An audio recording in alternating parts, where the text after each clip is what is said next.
বাড়ি রসের হাঁড়ি এই কথাটা তো সবাই জানে। আর আজকে মামার বাড়ি গিয়ে কি কি করলাম, সবার সাথে কতটুকু মজা করলাম, সবই এই ব্লগে থাকবে। সো হ্যালো এভরিওয়ান, আসসালামু আলাইকুম। This is me Mahi from Tanzin Mahi. কি অবস্থা সবার? আশা করি সবাই অনেক বেশি ভালো আছো। 2 মান্থস ধরে এত দেশের পরিস্থিতি খারাপ অবস্থা, তাই আমি আর ব্লগ ছাড়া প্রয়োজন ভাবিনি। কিন্তু মাঝখানে আমি এবং সিরাত খুবই অসুস্থ ছিলাম, তাই আর তোমাদের জন্য নতুন কোনো ব্লগ নিয়ে আমি আমার পেজে হাজির হতে পারি না। সো আজকে ভাবলাম তোমাদের জন্য ছোট্ট একটা ব্লগ নিয়ে আবারও হাজির হয়ে যায়। সো যে কথা সেই কাজ, আমি ব্লগটা এডিট করতে করতে দেখলাম এই ব্লগটা প্রায় 13 থেকে 14 মিনিটের মতো ছিল, কিন্তু অনেক কষ্টে প্রায় 5 মিনিটের মতো এই ব্লগটা এনেছি। তো তোমরা ধৈর্য ধরে এই ব্লগটা দেখবা এবং আমি কি কি মজা করেছি অবশ্য তোমার সাথে এই ব্লগে শেয়ার করব। সো অ্যাট ফার্স্ট আমি অনেক দিন পর মামার বাসায় গিয়েছিলাম আমার ফুল ফ্যামিলি সহ। তো মামারা সবসময় গেলে মামারা কি না কি করবে ব্যস্ত হয়ে যায়। তো আজকে মামিকে বললাম তুমি আজকে রেস্ট করো, আমরা সব কাজিনরা মিলে তোমার জন্য রান্না করব।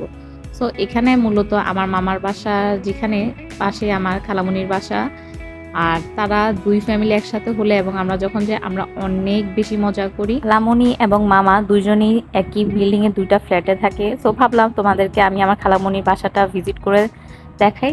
তো এটাই হচ্ছে আমার খালামণির যেটা ফ্ল্যাট। মূলত তাদের বিল্ডিং এ তারা দুইটা ফ্ল্যাট করেছে, একটাতে বড় মামা থাকে এবং একটাতে আমার খালামণি থাকে। সো এটা হচ্ছে খালামণির ড্রয়িং রুম এবং ডাইনিং টেবিল। এখন তোমরা অনেকেই বলতে পারো যে বাসা পুরা খালি, এত বড় বাসা। তারা এখনো পুরাটা বাসা ফার্নিশড করতে পারে নাই, তারা রিসেন্টলি এই বাসাটাতে উঠেছে। শীঘ্রই আন্টি অনেকগুলো ফার্নিচার নিবে এবং পুরা বাসাটাই খুব সুন্দরভাবে ডেকোরেট করবে। তাদের ফ্ল্যাটটা বিশাল বড় সাইজের ছিল এবং খুবই সুন্দর। আর যদি ফার্নিচার থাকতো তাহলে আরো সুন্দর লাগতো। ইনশাল্লাহ তারা সামনে ফার্নিচার নিবে এবং খুব সুন্দরভাবে করবে। আন্টিদের পুরো ফ্ল্যাটের ডিজাইনটাই খুবই সুন্দরভাবে দিয়েছে। তাদের প্রত্যেকটা রুমের সাথে একটা করে টয়লেট এবং একটা করে ব্যালকনি অ্যাটাচ করা। সো এতে করে তাদের প্রাইভেসিটাও মেনটেন থাকলো। যেহেতু আন্টি রিসেন্টলি খুব দ্রুত বাসাতে উঠে গিয়েছিল, তাই আন্টির কিছু ফিটিংসে বাকি ছিল, তাই এখনো বাসা ইনকমপ্লিট বললেই ধরা চলে। আর এটা ছিল আন্টির কিচেন রুম। আন্টির কিচেন রুমটা ছিল বেশ বড় এবং খুবই সিমসাম অবস্থায়। আর আন্টির কিচেন রুমটার একটা জিনিস আমার সবচেয়ে বেশি ভালো লেগেছে, নিট অ্যান্ড ক্লিন। আর আমার মনে হয় একটা কিচেন রুম যদি বড় হয় তাহলে আর কি লাগে, কারণ মহিলাদের বেশিরভাগ সময় কিচেনে কাটাতে হয় সময়। আর এটা ছিল আন্টির বেডরুম। আন্টির বেডরুমটা একটু মেসি ছিল, সো ইগনোর। সো আন্টির রুমেও একটা ব্যালকনি এবং টয়লেট অ্যাটাচ করা ছিল। আন্টির ব্যালকনিটা থেকে একদম টোটালি মেইন রোড দেখা যেত এবং আর এটা ছিল একটা অ্যাটাচ করা টয়লেট। আর আরেকটা রুম ছিল যেটা আমি দেখাতে পারিনি, কারণ সেখানে আমার সব কাজিনেরা মিলে আড্ডা মারছিল।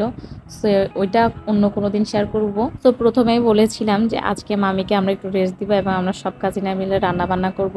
সো মামি কিন্তু মোটামুটি অনেক কিছু রান্না করেছে, রান্না করতে না দিলেও, কিন্তু আমি চিন্তা করলাম যে আজকে মাছের ভুনাটা আমি করি, চিংড়ি মাছের ভুনাটা। সো আমি একে একে মশলা দিয়ে সব কিছু প্রিপেয়ার করছিলাম এবং মশলা দিয়ে ভালোভাবে কষাচ্ছিলাম।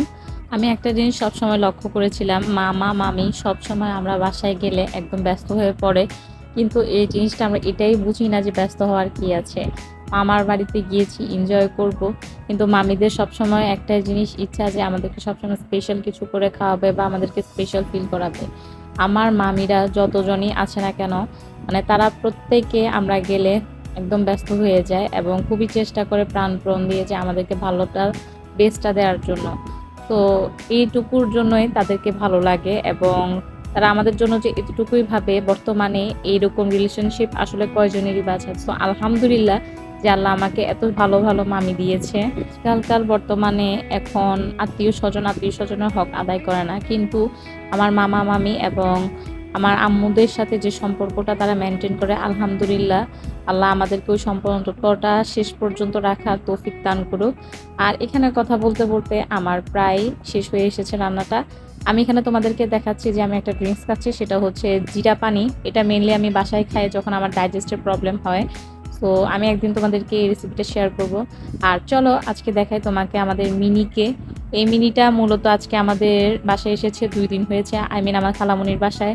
আর এর কালারটা দেখে মনে হচ্ছে না যে এটা রং করেছে, কিন্তু এটা টোটালি রং করা না, এটা ওর গায়ের কালার অরিজিনালি।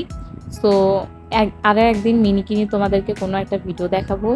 তো আমার রান্না বান্না এখানে শেষ, আমি এখন ভালোভাবে নেড়ে চেড়ে দিচ্ছি। আর এখন আমি একটু গার্নিশিংয়ের জন্য উপরে ধনিয়া পাতা দিয়ে দিব।